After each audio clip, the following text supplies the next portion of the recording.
खाद्य श्रृंखला एवं खाद्य जाल। खाद्य श्रृंखला एवं खाद्य जाल क्या है, इसे जानते हैं। खाद्य श्रृंखला में पर्यावरण के विभिन्न जीवों की परस्पर भोज्य निर्भरता को प्रदर्शित करते हैं। खाद्य श्रृंखला क्या है? जो पर्यावरण के विभिन्न जीवों की परस्पर भोजन की निर्भरता को प्रदर्शित करते हैं, उसे खाद्य श्रृंखला कहते हैं। हमारे पर्यावरण में कोई भी जीव भोजन के लिए सदैव किसी दूसरे जीव पर निर्भर होता है। भोजन के लिए सभी जीव वनस्पतियों पर प्रत्यक्ष या अप्रत्यक्ष रूप से निर्भर होते हैं। खाद्य श्रृंखला में हम देखते हैं कि पौधे उत्पादक जिसे कहते हैं, उन्हें जो शाकाहारी जीव है वे खाते हैं और शाकाहारी जीवों को मांसाहारी जीव खाते हैं। इस प्रकार से एक श्रृंखला या चैन का निर्माण होता है। इसे ही कहा जाता है खाद्य श्रृंखला। और सभी खाद्य श्रृंखला में पहली कड़ी पौधे ही होते हैं। इसका उदाहरण देखिए, हम देखते हैं एक तालाब में खाद्य श्रृंखला, तो उसमें क्या होता है, काई होता है। काई को क्या खाते हैं? मछलियाँ खाती हैं और मछलियों को इंसान या दूसरे जीव खाते हैं। इस प्रकार ये एक श्रृंखला का निर्माण करते हैं, तो इसे ही कहा जाता है खाद्य श्रृंखला। काई को मछली ने खाया, मछली को मनुष्य ने खाया और मनुष्य को किसके द्वारा खाया जा सकता है? शेर, बाघ, जो मांसाहारी जीव होते हैं वे। प्रकार से हमारी एक खाद्य श्रृंखला का निर्माण होता है।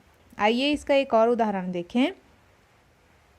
ये देखिए मक्का। मक्का को कौन खाता है? चूहा खा रहा है। चूहे को सांप, सांप को उल्लू या बाज या मोर। आप यहाँ इस जगह पे किसी को भी रख सकते हैं। यहाँ पे हम जीवों को परिवर्तित भी कर सकते हैं। अब देखिए खाद्य जाल क्या होता है। खाद्य जाल को समझने के लिए आगे बढ़ते हैं। आप जानते हैं कि प्रत्येक जीव एक से अधिक जीवों को भोजन के रूप में खाता है। हम जानते हैं ये कि एक जीव सिर्फ एक ही चीज़ को भोजन के रूप में नहीं खाता, वो अनेक चीज़ों को खाता है या जीवों को खाता है। जैसे हम पौधे ही खाते हैं तो हम एक ही प्रकार के पौधों का सेवन नहीं करते, कई प्रकार के पौधों को खाते हैं। और जीव भी ऐसे ही होते हैं जो एक छोटे बड़े कई जीवों को खाते हैं। तो इस प्रकार हम कई प्रकार के जीवों पर निर्भर हैं।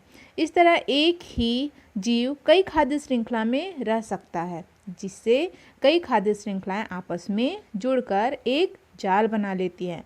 इसे ही क्या कहते हैं? खाद्य जाल कहते हैं।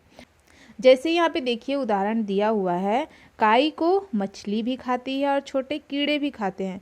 छोटे कीड़ों को कौन खाता है? छोटे पक्षी खाते हैं या मछली खाएगी। मछलियाँ भी छोटे कीड़े खाते हैं और मेंढक भी छोटे कीड़े खाते हैं। अब छोटे पक्षी को बड़े पक्षी खाते हैं, छोटे पक्षी को सांप भी खाते हैं और बड़े पक्षी सांप को खाते हैं।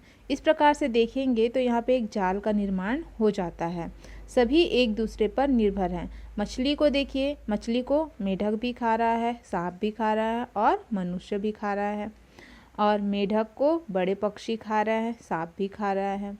इस प्रकार ये एक खाद्य जाल का निर्माण करता है। आगे देखिए, आइए देखें सजीव घटक एक दूसरे पर कैसे निर्भर हैं। हम अपने दैनिक जीवन में अनेक वस्तुओं का उपयोग करते हैं। इनमें से कुछ तो हमें पौधों से प्राप्त होती है, कुछ जंतुओं से।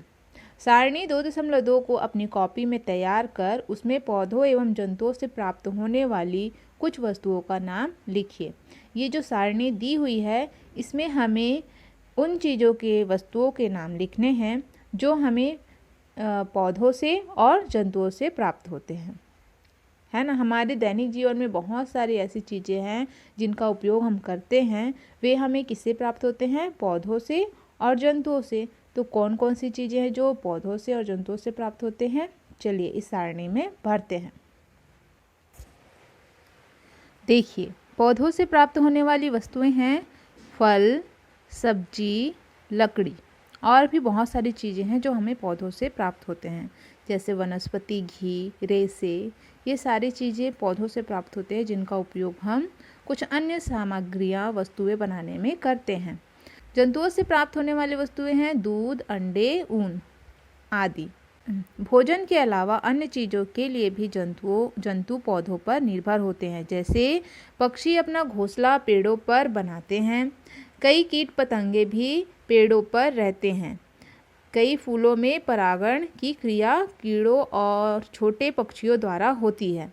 कुछ बीज और फल जंतुओं के शरीर से चिपक कर एक स्थान से दूसरे स्थान तक फैल जाते हैं। इसे क्या कहते हैं? प्रकीर्णन कहते हैं। इस प्रकार जंतु और पौधे एक दूसरे पर निर्भर होते हैं। यहाँ क्या बताया जा रहा है कि भोजन के अलावा अन्य चीज़ों के लिए भी जंतु पौधों पर निर्भर होते हैं। जैसे पक्षी अपना घोंसला पेड़ों पर बनाते हैं, इस प्रकार पक्षी पेड़ों पर आश्रित होते हैं। कई कीट पतंगे भी पेड़ों पर रहते हैं। एक पेड़ में बहुत सारे जीव जंतु निवास करते हैं।